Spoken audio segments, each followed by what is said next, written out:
ইরানের বিরুদ্ধে ইসরায়েল ও যুক্তরাষ্ট্রের সামরিক অভিযান দশম দিনে গড়িয়েছে। পরিস্থিতি ক্রমেই আরও উত্তেজনাপূর্ণ হয়ে উঠছে মধ্যপ্রাচ্যে। সোমবার ইসরায়েলি সেনাবাহিনী জানায়, ইরানের মধ্যাঞ্চলে অবস্থিত শাসন ব্যবস্থার গুরুত্বপূর্ণ অবকাঠামোকে লক্ষ্য করে একের পর এক বিমান হামলা চালানো হয়েছে। আন্তর্জাতিক সংবাদ সংস্থা এএফপি জানিয়েছে, এসব হামলার মূল লক্ষ্য ছিল প্রশাসনিক ব্যবস্থা ও সামরিক যোগাযোগ ব্যবস্থাকে দুর্বল করে দেওয়া।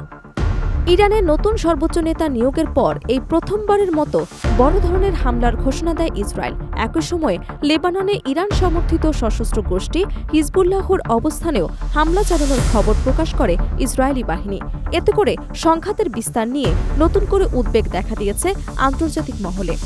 এদিকে ইসরায়েল ও যুক্তরাষ্ট্রের যৌথ হামলায় ইরানে এখন পর্যন্ত নিহতের সংখ্যা ১২০০ ছাড়িয়েছে বলে বিভিন্ন সূত্রে দাবি করা হয়েছে। আহত হয়েছেন আরও শত শত মানুষ। সামরিক স্থাপনার পাশাপাশি কিছু বেসামরিক অবকাঠামো ক্ষতিগ্রস্ত হয়েছে বলে স্থানীয় সূত্রে জানা গেছে।